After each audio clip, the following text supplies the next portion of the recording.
दोस्तों, जैसे कि आप सभी को पता है कि बीएसएनएल का 1 लाख 4G टावर इंस्टॉलेशन का जो काम है वो इसी महीने खत्म होने वाला है। यस, जून 2025 उसका डेडलाइन दिया गया था और इस महीने ही वो काम खत्म होने वाला है।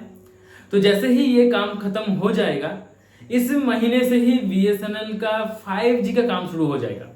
बहुत सारे एरिया ऐसा है जहां पर बीएसएनएल 5G के लिए न्यू कुछ टावर इंस्टॉल हो रहा है और ज्यादा से ज्यादा टावर जो है वो 4G टावर से ही होगा। मतलब बीएसएनएल का ऐसे मोड पे, स्टैंड अलोन मोड पे 5G जो है सिर्फ दिल्ली पे लॉन्च होगा और नॉन स्टैंड अलोन मोड का 5G पूरे पैन इंडिया पे दिल्ली को छोड़कर लॉन्च होगा।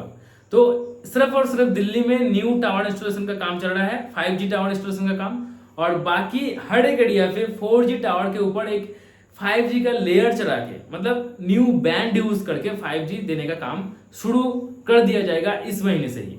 ठीक है, तो बीएसएनएल यहाँ पे 3 बैंड को यूज कर रहा है 5G देने के लिए। 700 megahertz band, 3300 megahertz band and 2600 gigahertz band. पहले तो 700 मेगाहर्ट्ज बैंड 4G के लिए यूज कर रहा था, लेकिन 700 मेगाहर्ट्ज बैंड वाला 4G स्मार्टफोन इंडिया में बहुत कम लोग यूज करते हैं। ज्यादा से ज्यादा 5G में ही 700 मेगाहर्ट्ज बैंड दिखने को मिलता है, इसीलिए बीएसएनएल ने 700 मेगाहर्ट्ज बैंड को क्लोज कर दिया था। ठीक है, अभी 5G के लिए 700 megahertz band, 3300 megahertz band and 2600 gigahertz band को यूज किया जाएगा और दिल्ली में इसे मोड पे बीएसएनएल का 5G लॉन्च होने वाला है। तो बहुत सारे लोग पूछ रहे थे कि दिल्ली में इसे मोड पे 5G क्यों लॉन्च हो रहा है और बाकी जगह पे एनएसए मोड पे क्यों लॉन्च हो रहा है। देखिए दोस्तों, एसए और एनएसए में आपको उतना ज्यादा फर्क देखने को नहीं मिलेगा। जैसे कि जियो का जो 5G है वो एसए मोड का है और एयरटेल का जो 5G है एनएसए मोड का है। एयरटेल ने जल्द से जल्द अपना 5G एनएसए मोड पे इसीलिए लॉन्च किया क्योंकि जियो ने अपना 5G लॉन्च कर रहा था, अपना 5G लॉन्च कर दिया था। तो एयरटेल अगर नहीं करता तो एयरटेल पीछे चला जाता। अगर एयरटेल एसए मोड का 5G लॉन्च करता तो एयरटेल 2-2.5 साल पीछे चला जाता।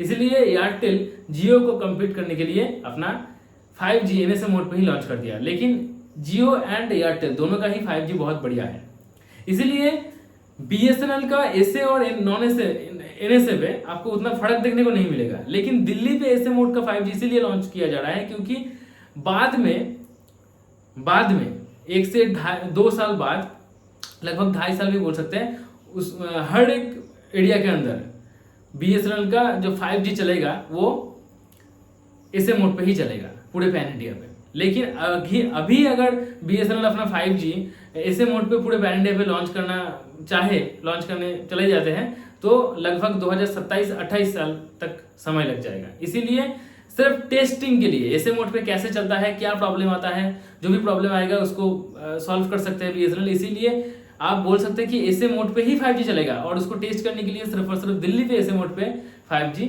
लॉन्च किया जा रहा है। बाकी हर एक एरिया के अंदर एनएसए मोड पे 5G लॉन्च किया जा रहा है। ठीक है, तो अभी तक बीएसएनएल 5G के ऊपर उतना ज्यादा अपडेट तो नहीं आ रहा है। जैसे ही कोई अपडेट आता है तो सबसे पहले मैं ही आपको बताऊंगा, इसीलिए मेरे चैनल के साथ जुड़े रहिए। मैं हर इवनिंग के 7 बजे आप सभी के लिए बीएसएनएल रिलेटेड अपडेट न्यूज लेकर आ जाता हूं।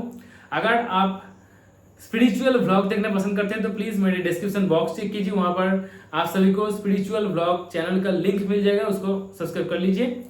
और चैनल का जो नाम है वो भी मैं बता देता हूँ, सर्च कर लीजिएगा। नाम है शांतिनिकेतनेर शांतनु, और अगर बताता हूँ शांतिनिकेतनेर शांतनु।